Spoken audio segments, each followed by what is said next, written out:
Good morning. मैं Rajeev Dubey, department of history, intermediate, Jamshedpur cooperative college, Jamshedpur. कल हम लोगों ने देखा बेबीलोनियन सभ्यता के सबसे शक्तिशाली और सबसे प्रभावशाली सम्राट हम्मुराबी के संदर्भ में। आज हम लोग देखते हैं बेबीलोनियन सभ्यता के प्रमुख नगरों के बारे में। बेबीलोनियन सभ्यता के प्रमुख नगरों की जानकारी हमें हम्मुराबी की विधि संहिता यानी कोड ऑफ लॉ से प्राप्त होती है। उसने अपनी विधि संहिता, जिसे हम्मुराबी की विधि संहिता, जिसे code of law of Hammurabi बोला जाता है, कि प्रस्तावना में, यानी जो कोई भी किताब जब लिखी जाती है तो उसका प्रस्तावना लिखा जाता है, यानी उसके बारे में उस किताब में क्या क्या है वो प्रस्तावना, यानी फर्स्ट पेज में जो इंट्रोडक्शन जिसको बोल सकते हैं, वो इंट्रोडक्शन में पूरा लिखा रहता है। उसके बाद ही पुस्तक शुरू होती है या बुक शुरू होता है। तो प्रस्तावना में यानी इंट्रोडक्शन में उस नगरों की सूची दी थी कि बेबीलोनियन सभ्यता में कौन कौन से नगर उस समय थे। इन नगरों को उसने धार्मिक केंद्र होने के कारण सहायता प्रदान की थी, यानी ये नगर जो थे ये धार्मिक केंद्र भी थे, इसलिए बेबीलोनियन सभ्यता के अंतर्गत हम्मुराबी ने इन लोगों को सहायता भी प्रदान की थी। इस प्रस्तावना में वह सर्वप्रथम निपुर नगर का उल्लेख करता है। तत्पश्चात सभ्यता के प्राचीनतम केंद्र एरुडो का उल्लेख किया जाता है। इसके बाद उसने अपने साम्राज्य की राजधानी व देवता मर्दुक के निवास स्थान बेबीलोन का उल्लेख करता है।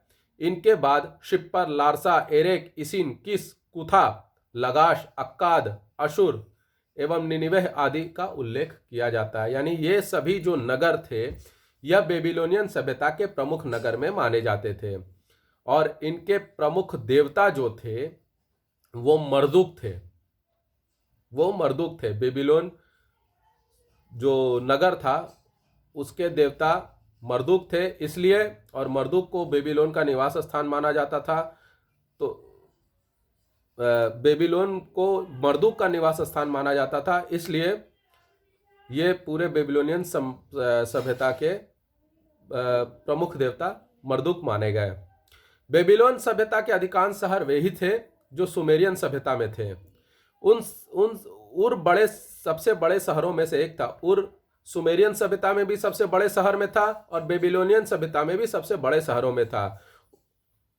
उत्खनन से पता चलता, यानी जो खुदाई हुई उससे पता चलता है, यह प्रमुखतः 3 भागों में बटा हुआ था। यह जो नगर था वह 3 भागों में बटा हुआ था। एक पवित्र क्षेत्र जहां देवता का मंदिर होता था, दूसरा टीले के चारों ओर दीवारों से सुरक्षित नगर, और तीसरा दीवारों के बाहर स्थित नगर, यानी सबसे पवित्र क्षेत्र मंदिर, उसके बाद टीला के चारों ओर सुरक्षित नगर, और उसके बाद तीसरा दीवारों के बाहर एक नगर।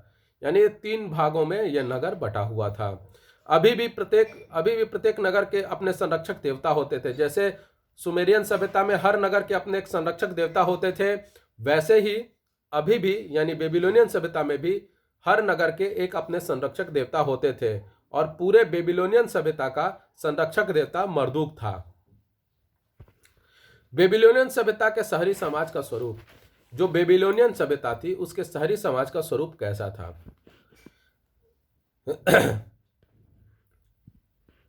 जो बेबीलोनियन सभ्यता थी उसके शहरी समाज का स्वरूप लगभग सुमेरियन सभ्यता के समाज के भांति ही था। यानी दोनों में लगभग मैक्सिमम चीजें, अधिकतर चीजें कॉमन ही थी, लगभग दोनों एक दूसरे से मेल खाती ही थी। प्रशासन, सबसे पहले आता है प्रशासन। सुमेरियन सभ्यता में पुरोहित वर्ग ही राजा होते थे, जिन्हें पटेसी कहा जाता था या लुगल कहा जाता था। यानी सुमेरियन सभ्यता में राजा कौन होता था? जो पुरोहित वर्ग होता था वही राजा होता था, जिसको पटेसी या लुगल कहा जाता था। वस्तुतः लुगल शब्द राजा के लिए एवं पटेसी शब्द देवता के प्रतिनिधि के लिए प्रयोग किया जाता था। यानी पटेसी शब्द जो होता था वह देवता का प्रतिनिधि के लिए प्रयोग किया जाता था। यानी पटेसी का मतलब निकाल दिया जाए तो देवता का प्रतिनिधि होगा, और लुगल शब्द जो होगा वह राजा होगा। यानी लुगल, अगर लुगल बोला जाए तो यानी वह राजा है, और पटेसी बोला जाए तो वह देवता का प्रतिनिधि है। बाद में पटेसी शब्द में पराधीनता का बोध होने से लुगल पदवी का महत्व बढ़ गया। चूंकि पटेसी शब्द यानी देवता का प्रतिनिधि, तो ये कहीं ना कहीं एक पराधीनता का, गुलामी का बोध कराता था, यानी फीलिंग जिसको बोल सकते हैं इंग्लिश में, कि फील कराता था, अनुभव कराता था कि नहीं, पटेसी शब्द यानी हम गुलाम हैं। तो इसलिए पटेसी शब्द को धीरे धीरे महत्व कम होने लगा और लुगल शब्द का महत्व बढ़ने लगा, क्योंकि लुगल शब्द का मतलब होता था राजा, और इसलिए लुगल शब्द का महत्व, वैल्यू बढ़ने लगा। लुगल उन पटेसियों के लिए प्रयुक्त होने लगा जो 2 या 2 से अधिक नगरों को अपने अधीन कर लेते थे। यानी लुगल शब्द जो था अब उन पटेसी यानी उन राजाओं या देवता के प्रतिनिधियों के लिए प्रयुक्त होने लगा जो 2 या 2 से अधिक नगरों को अपने अधीन कर लेते थे, वह लुगल कहलाने लगे। जब कोई पटेसी अधिक शक्तिशाली हो जाता था तो वह स्वयं को लुगल पटेसी कहने लगता था। यानी कोई पटेसी या देवता का प्रतिनिधि या राजा जब ज्यादा शक्तिशाली हो जाता था तो वह अपने आप को लुगल पटेसी कहने लगता था। लगाश के शासक इयानतुम ने स्वयं को लुगल पटेसी कहा था। कालांतर में लुगल से भी उच्च पदवी एनसी अस्तित्व में आई, जिसका अर्थ था देवता का वायसराय। यानी धीरे धीरे लुगल शब्द भी, लुगल पटेसी शब्द भी कालांतर में महत्वहीन होने लगा, उसकी भी वैल्यू कम होने लगी, और एक नया शब्द आया एनसी यानी देवता का वायसराय। जैसा यानी गवर्नर जिसको बोल सकते हैं, जैसा अंग्रेजी राज्य में अंग्रेजों ने भारत का शासन चलाने के लिए वायसराय की नियुक्ति की थी, जिसे गवर्नर कहा जाता था। यानी अंग्रेजों का प्रतिनिधि था वो, और पूरे देश को वह शासक भी था। तो ये अंग्रेजी राज्य की तरह ये देवता का वायसराय यानी देवता का गवर्नर होते थे, जो पूरे देश का शासन करेंगे देवता के आदेश के अनुसार। सुमेरियन सभ्यता के बाद जब सारगन एवं हम्मुराबी ने अक्कादियन एवं बेबीलोनियन सभ्यता या साम्राज्य की स्थापना की, तो पटेसी, लुगल एवं एनसी आदि पदवियां कालातीत हो गईं। यानी जब सारगन ने और उसके बाद हम्मुराबी ने अक्कादियन और बेबीलोनियन साम्राज्य की स्थापना की, तो यह लुगल, पटेसी और एनसी आदि जो पदवियां थी, जो पद थे, वो सब महत्वहीन होने लगी और उसका महत्व खत्म होने लगा, वैल्यू खत्म होने लगा। पुरोहित वर्ग का शासन से एकाधिकार समाप्त हो गया। यानी पुरोहित वर्ग जो था, अभी तक सुमेरियन सभ्यता में पुरोहित वर्ग ही राजा होता था, अब वो एकाधिकार समाप्त हो गया। अब राजा कोई भी बन सकता था, जो शक्तिशाली होगा वो राजा बनेगा। अब वे सिर्फ धार्मिक मामलों के प्रधान हो गए। यानी अब पुरोहितों का काम सिर्फ धार्मिक मामलों को देखना था और वो धार्मिक मामलों के प्रधान होने लगे। सम्राट का पद अब सर्वोच्च हो गया। यानी सम्राट का पद जो था वो सर्वोच्च हो गया। यही पद जो था लुगल या पटेसी, ये सर्वोच्च था। अब उसके जगह पे सम्राट का पद आ गया जो सर्वोच्च हो गया था, और पुरोहित वर्ग अब उसके अधीन होने लगा। राजा ईश्वर का सेवक न होकर कर्म से स्वयं देवता हो गया। अब राजा जो था यानी सम्राट जो था वो ईश्वर का सेवक नहीं, अब खुद वो देवता हो गया, यानी स्वयं वो देवता हो गया।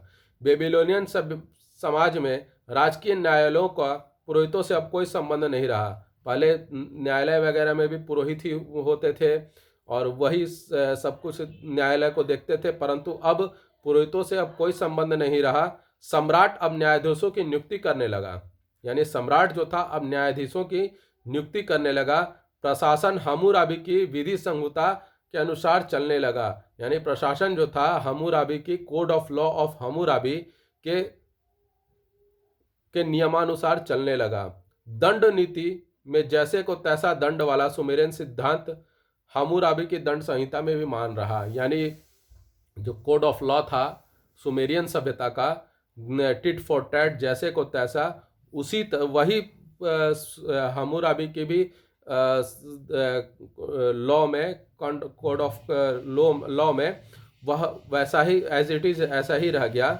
परंतु सुमेरियन समाज के दंड विधान की तुलना में बेबीलोनियन दंड विधान अधिक कठोर था। लेकिन सुमेरियन सभ्यता में जो पनिशमेंट था, दंड था, उसके जो कानून थे, पनिशमेंट ऑफ लॉ था, वह बेबीलोनियन सभ्यता में और अधिक कठोर हो गया, यानी और अधिक कड़े नियम हो गए। जिसका एक उदाहरण हमने दिया था कि पिता को मारने वाले पुत्र को पीटे तो उसको हाथ काट दिया जाए, कोई किसी की आंख फोड़े तो बदले में उसकी भी आंख फोड़ दी जाए। तो इस तरह के कानून और ज़्यादा कड़े हो गए। तो आज हम लोगों ने बेबीलोनियन सभ्यता के प्रमुख नगर और शहरी समाजों का स्वरूप के बारे में देखा। कल इसी कड़ी में आगे हम लोग देखेंगे। तो आपको ये वीडियो कैसा लगा, लाइक करें, कमेंट करें, शेयर करें, ज़्यादा से ज़्यादा मात्रा में सब्सक्राइब करें। घर पे रहें, सुरक्षित रहें। धन्यवाद।